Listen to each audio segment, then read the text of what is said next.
বিষয়টা হচ্ছে, হ্যাঁ, বিষয়টা হচ্ছে আমরা যখন ক্ষমতায় আসলাম, দায়িত্ব নিলাম, তখন বিএনপি জামাতের লোকরা এসে বললো কি, বা আরো দলের লোকদের আসলে অত লোকজন নাই, এই দুই জোটারই আছে।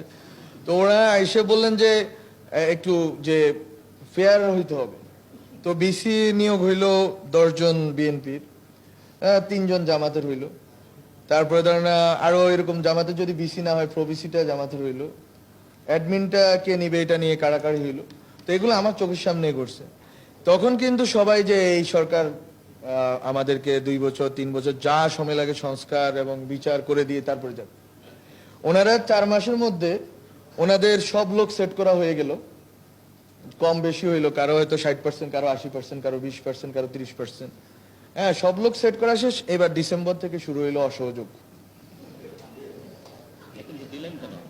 হ্যাঁ, দিলেন কেন, যদি ওই প্রশ্নে আসি, দিলেন কেন, আসলে ওই যে আমরা মজা করে লেনিনের কথা বলি।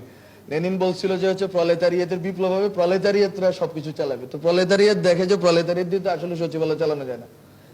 3 বছর পরে আবার ওই যে পুরাতন জারের লোকগুলোরে ফেরত আনতে হয়েছে, বিকজ তারা পেপার ওয়ার্ক পারে। আদর্শিক ভাবে শিক্ষিত দীক্ষিত লোকরা একসময় সাংবাদিক হয়েছে এই 71-এর পরে।